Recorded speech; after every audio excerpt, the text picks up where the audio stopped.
Hey everybody, how you doing? Steve Joy here. I'm going to talk about something. I mentioned it in a previous video. This is actually a pretty hard video for me to make. Something's sort of come to my attention recently. And that's that I may actually suffer from something called attention deficit disorder, or ADD. This is a thing I thought only kids had. A friend of mine had years ago suggested that I had Asperger's. I looked into Asperger's. It never really seemed to fit me. Then recently I had someone suggest, well, maybe you've got ADD. You act like you've got ADD. This was a family member who got diagnosed with ADD. And ADD runs in families.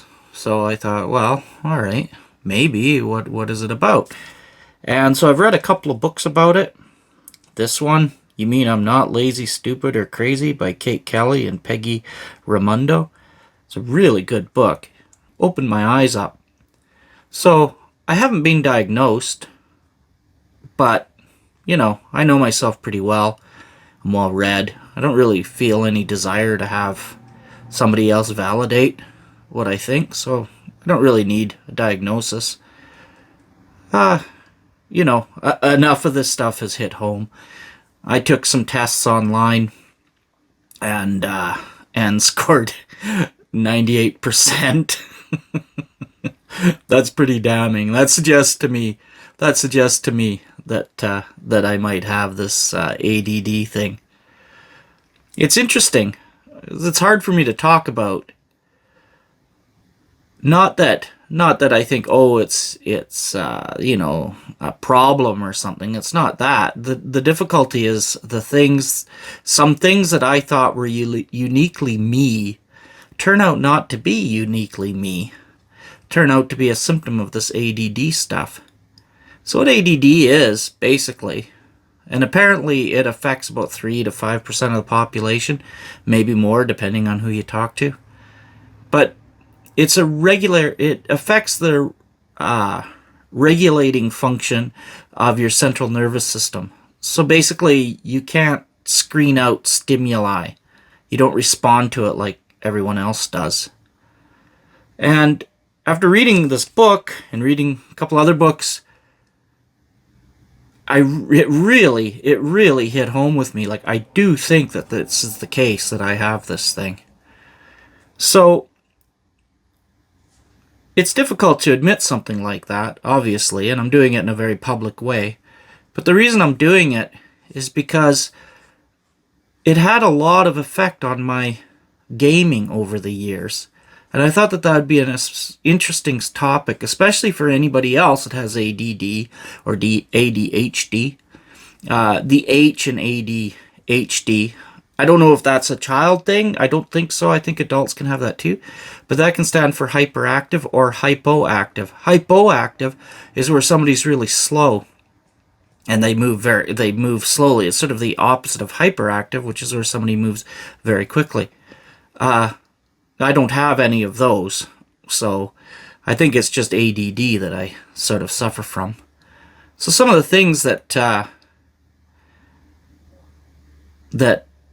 sort of show that you might have ADD. I mean, there's a whole pile. There's a huge list. And I'm no expert, and I don't want to pretend I'm an expert. If you think you've got this, then read your own books. Seek help if you need to. That'll work too. This is cute. My dog's staring at me as though I've completely lost my mind. I'm sitting here talking. My hands aren't moving or anything. I don't know. I don't really have much to it's mostly an auditory vlog, I guess, but this time. But anyway, so some of the things are easily distracted, which of course for me was a nightmare in school, still is pretty bad. You put me in a room full of people, the room starts to spin, I start being unable to focus on anybody. The words all just sort of sound like noises. And pretty quickly, I'm not paying attention to anybody. That's one of the symptoms. So another thing is that people with ADD tend to like to focus on one thing at a time. And the other thing that's interesting that I thought, was procrastination. It takes a lot of energy to start something new when you've got ADD. You have to work yourself up to it. You have to think about it. And then it takes a lot of effort to get going on it. But ADD people tend to, everybody's different, obviously, have hyper focus. That's where they can really focus in on a subject and learn it incredibly fast and powerfully. I've always been able to do that, and my family member can do that as well. I thought that was just like a superpower. I was very pleased with myself with that, but it turns out that it's actually a symptom of ADD, and so yeah, there's that. It's not really a superpower. I mean, it is obviously, but it's not unique to me, I guess, is the way I'm thinking about it, which isn't, that's not, actually, I'm kind of happy about that, to think that there are other people that can hyper-focus like that, because it's a wonderful thing to be able to do. Seriously is a wonderful thing to be able to do. The other thing is that when you get overstimulated and so forth, and you've got ADD, your thoughts you can start looping. So, for example, when I was in school and I would be taking tests, sometimes my brain would just loop on a single question over and over and over again. And I wouldn't be able to get off the question. I would just start, working on it. And then I'd end up starting over again and over again. And the reason is because any distractions would just take me out of what I was doing. I'd be back and I'd have to start all over again. With hyperfocus, when I hyperfocus, I need a quiet room. Nobody can be around me. There's no distractions, no phone, nothing like that. And that's really wonderful. I can actually read, I don't know, anywhere from about 600 to 800 words a minute when I'm by myself like that, with no distractions. But as soon as there's a distraction, I slow right down, like I'm in, like my brain's gone into quicksand. I'm getting a lot better, though. I've been practicing, and I'm getting a lot better at it. But still, I can't really get those really good reading numbers that I like. I like to read a lot, so I like to get through books quickly as I can. So it takes a lot of effort to concentrate on new tasks, to switch channels, if you like, which I already touched on. That's why starting a new project can be so difficult for somebody with ADD. And that switching tracks to switch over to something else requires a lot of energy. Now, that's something I didn't realize. Somebody with ADD, they burn up a lot of mental energy. It's fascinating, and I didn't really realize that. I thought I was always procrastinating. I thought when I did a task and then I would try and switch over to another task, I'd go through a period where I couldn't do anything, where I literally just can't. It's impossible to explain. It's a certain feeling. Everything else just can't do it. And what it is it's mental exhaustion. And I just sort of have to wait until my batteries charge up, and then I can proceed with the new thing that I'm working on. Well, I never knew that. Now that I understand that, I'm able to take that into account when I'm planning things. And people with ADD tend to plan too much and put too much on their plate, and they tend to think that they can get way more accomplished than they actually can. And I'm absolutely guilty of that. So as any of my patrons know, or anybody even watching this channel will probably be able to tell, I tend to think I'm going to be able to get things done very quickly, and I just can't, and it's a thing that I have to come to terms with.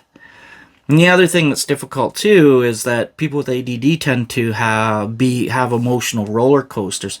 So basically, if there's a lot of distractions, a lot of stuff going on, it can make them very snappy, very anxious, very upset, and they tend to have these roller coaster kind of thing going on. And I do have that. And they tend to have a short fuse. I used to. I've gotten a lot better.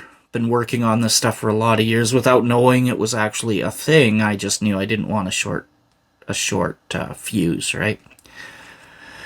And then a lot of people with ADD will get intense feelings where they really need something, so they'll shop sometimes, or they'll get addicted to something or whatever. Well, It's kind of fun, but I found a way around that without even knowing that it was ADD or that I had this problem. But I just put a folder in my browser where I collect links to things I want. And so I just, when I'm looking around and I get that need, it's a weird feeling, but you get that need to look around for something to purchase. I won't, instead of purchasing it, I'll just put into my stuff I want or that I'll buy later. And I kind of use procrastination to just, not spend a whole pile of money. It helps a lot. Not that that has anything with D&D. But it's interesting, if you've got ADD, you might find something like that helpful if you find that you tend to overspend, which is an extremely common thing. And it's a way that I don't have to spend, so much money. The other thing about ADD, which I found very interesting, is that many people with it have a hard time assessing risks, and they have sort of a strange perception about what risk is. And I can say, certainly in my younger days, without going into details, 100%. I did stuff. I'm actually quite surprised I'm alive now that when I think back to it. And then for some reason, as I've gotten older, I don't know if I assess risk better, but I'm more cautious. If that makes any sense. You would think being cautious is assessing risk. Well, no. Actually, if I'm unsure about the risk of something, I just go into cautious mode and I become very cautious about it. That's a thing I've learned after too many close calls, if you like. And another thing, because it's a problem with the central nervous system, another thing ADD people very often have is problems moving. They can be clumsy and so forth too. Again, I just check all these boxes off, and so it's come to my attention. Yeah, for sure. I think I have this. I mean, aside from the test saying that I do, but reading all this stuff and being able to relate so well to it. And so some of the coping mechanisms that have been suggested for dealing with ADD, I've already sort of found solutions in playing D&D, and that's what I want to share with you. And I'm just about to get to that. One other thing that I need to mention about ADD too is that they tend to be very impulsive, extremely impulsive. Absolutely. I am so impulsive. I will start a project, then I'll get sidetracked, start a new project, get sidetracked on something else, do another project, get another idea that changes the entire project. I think that's one of the reasons I've designed so many games, because I get an idea and I think, oh, well, what if I do this? What if I do that? And I change things, and I just end up with a huge stack of notes on game ideas and stuff like that. So anyway, this is just a general overview of ADD as I perceive it. Like I say, I am not any kind of an expert. ADD also, people with ADD tend to have learning disabilities, and absolutely. I mean, I was diagnosed when I was very young with dyslexia and being easily distracted. They considered that a learning disability. Well, it is, absolutely. It makes it very, very hard to learn, especially in a classroom. Damn near impossible, actually. I did all my learning outside of class. I would read my textbooks and things. I think that's why I got into reading so much. And also the dyslexia. I'm not going to go into stories here, but let's suffice it to say, I am extremely dyslexic. I mean, I am definitely unbelievably dyslexic, but I've managed to work my way through it. If anybody's interested in how I did that or whatever, I can make a video about that. Just leave a mention in the comments if you want me to go into that, because I know a lot of people have dyslexia, and I read and write at a college level now, and I can read 600 800 words a minute. It was not easy. I had to teach myself how to do all this stuff without any help. But I did it, and so I will share my story if you want. And when I was tested as a kid, the person that tested me was amazed that I could read, let alone write. And that's a direct quote from them. Like, they were amazed. They said he should never be able to write. That's how bad I have it. So, just gives you an idea. So if you find my work has spelling mistakes in it sometimes. Sorry, I come by it honestly. That's not because I'm lazy. It's because I honestly cannot see it. I can go through something word for word, and there'll be spelling mistakes because, believe it or not, I cannot see the word properly. But like I say, there's shortcuts to that. So anyway, what I wanted to talk about here, and in this video, it's sort of a long introduction, is how this has affected my playing D&D over the years. And it affected it. I didn't know I had ADD. I knew that I just had certain things that I had to deal with. So one of the first things I'm gonna start off with is I'm not. I always characterize myself as a really bad player. Not bad in the sense that, I wouldn't use voice or play in character or try and play my character. I did all of that. But what I thought made me a bad player was the fact that I would get so intensely bored, or not bored, just mentally exhausted and check out. And so a thing that I would do when I'm starting to check out is I'll start drawing and doodling. And of course, all through school, that's all I did. I drew in all my books, all my workbooks, everything. I just drew constantly. The teachers were always giving me trouble for it. And but I couldn't stop it, and I just continued drawing, and they just eventually gave up and allowed me to do it. Excuse me. So, but I do that in a D&D game as well. Now, depending on the game, if the game is fast-paced enough, and if I can play enough and have enough involvement in the game, then I can stay playing, and it's a lot of fun for me, and I love playing, but I have to find the right DM.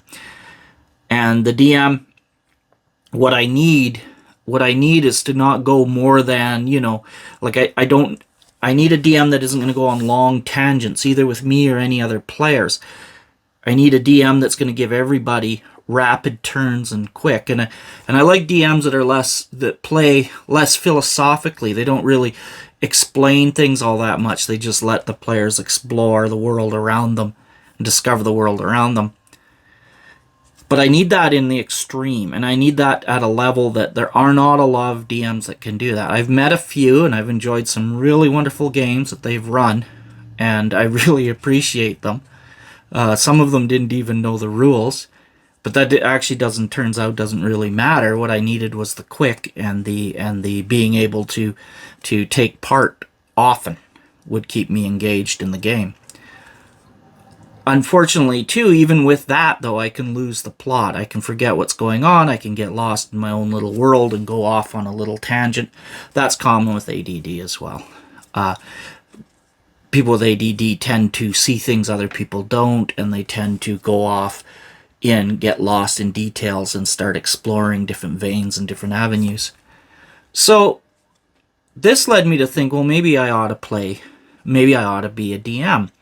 So I started DMing, and now that's mostly, I almost always want a DM, unless somebody's a very particular kind of DM. I don't want to say a good DM, because it's not necessarily a good DM, it's just a DM that I can play with as an ADD person. It needs to be lots of action, needs to be constantly engaged, then I can play.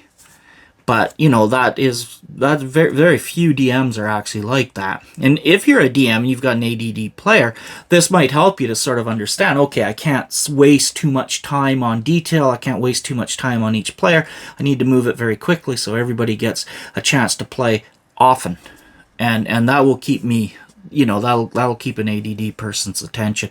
Now, obviously, I'm not every ADD person. Lots of people have different symptoms, different things, right? I'm just explaining my own personal journey through this thing. So as a DM, that was, it became, people seem to enjoy my games because I do that myself. I tend to move things along very quickly. I don't tend to get lost in details. I explain things, maybe show a picture of what the players see, and then immediately I want to jump into what they're doing. Another aspect where ADD people make really good DMs, in my opinion, is that they do notice things that other people don't, and they see connections and avenues that their game can take that most DMs wouldn't see. They would simply miss it. And I know for myself that the impulsiveness that I have very much plays a role in my games, and I can become very impulsive. And if I'm not careful, I can derail my adventures by changing things and think, oh, well, that would be cool if I did that, or if I did this, and I can change very quickly in a game. And I do have to guard against that. And I learned that a long time ago. The best way to guard against that. Now, someone's obviously a good idea, and I do love to improvise sometimes and to an extent and be impulsive. I think all that's really good, but not too much. And too much is the key word here. So the way that I would deal with that, I learned to deal with that, is with preparation. I like to do a lot of prep before I play. And I marvel at people that don't need to do prep. It blows me away. And my hat's off to them. But I need to do prep. Because it's, if I have everything laid out and I have it prepared, sort of like steps in a ladder. No, not railroading, but just if this happens, if that happens, set up the situation so that if players go and do this thing or that thing, I am prepared for them to do that. And that helps me with a couple things. It helps me, it helps prevent me from burning out. It helps me from being too impulsive and taking things way off on a wild tangent, which can happen. And sometimes that's okay. Sometimes that's fun, but not all the time, constantly. You know, a very impulsive DM. Well, I don't know. Every DM's different. Anyway, for me, anyway, personally, if I'm too impulsive, I don't think my game benefits from that. So, and then what happens is if my prep starts to run out, say the players adventure to a part of the map where I've never, they've never been before, I've never filled out anything about it, or if they get to a portion of the adventure that I'm not prepared for, I've learned a long time ago, don't wing it. I'm not good at winging it that way, and I do think that's directly because of the ADD. I think where I get in trouble when I wing it as an ADD person is I can get lost in detail and I can get lost in what I'm interested in, which makes me lose sight of what the players are interested in. It's a very common thing for ADD people to kind of over-talk other people. So they'll get on some kind of a subject, and the other people will be sort of interested at first, perhaps, but then the ADD person will go on to it for too long. Well, I find that is also a problem in my game if I'm not careful. I need to guard against getting too interested in what I'm interested in, focusing on that, and not focusing on what each individual player finds interesting. Very hard to do as an ADD person, now that I know that I'm ADD. But I always had problems with that, and I never understood exactly why. But the way that I would avoid it is that when I got into situations where I didn't have adequate preparation, I would call the game. And I would just say, well, I don't have enough set up right now for this, so we're going to have to call it a night. And sometimes that would be pretty early in the night, and people would be disappointed. But, I think that they would be a lot more disappointed if I just suddenly started winging it. Because, trust me, really strange things can start to happen. And the other thing I learned too years ago, without knowing why, I knew that I could get burned out, and I would start it's hard to explain, just my whole brain, everything would just just slow down, like hit the brakes. And when I'm playing a game and I start having that feeling hitting me, again, I just call the game. Because nobody wants to play a game of D&D where the DM's just basically out to lunch, doesn't know what anybody's doing, and is just focused, like staring straight ahead because their nervous system is just, on high alert and gone off the kilter, off the rails. And basically that's what happens. So if that happens to me, luckily it doesn't happen very often, but every once in a while it does, then I just have to say, you know what, guys, I can't play today. I'm really sorry. Maybe somebody else wants to, maybe somebody else can run a game or something, but I'm going to have to not play today. And, and it just is what it is, right?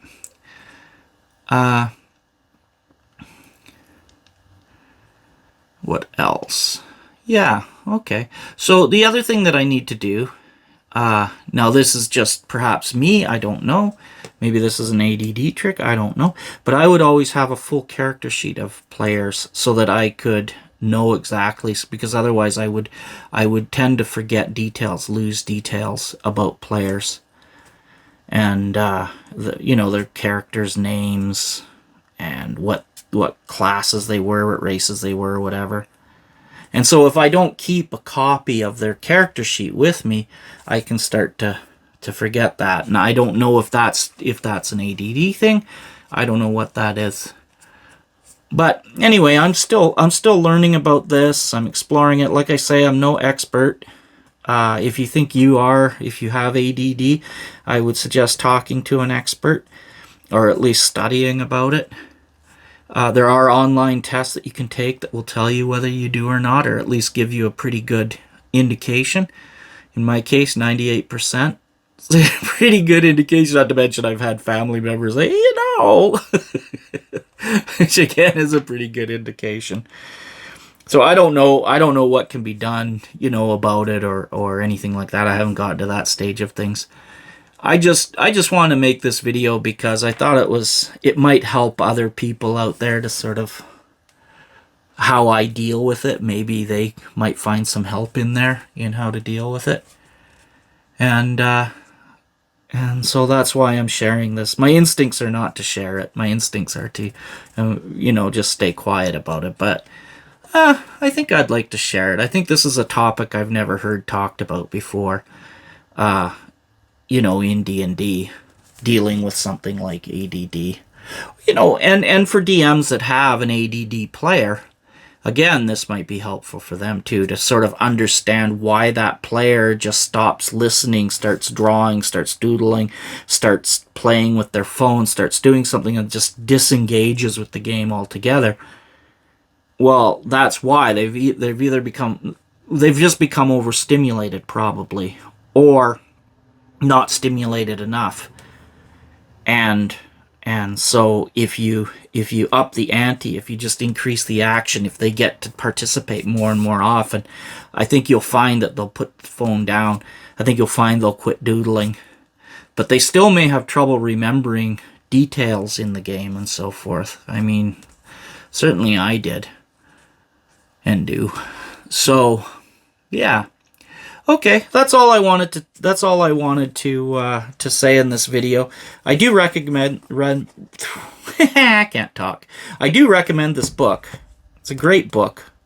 Very much enjoy it. It has lots of tips and tricks and stuff on how to deal with being ADD. And it's really in the tips and tricks section that it's starting to explain how to deal with ADD.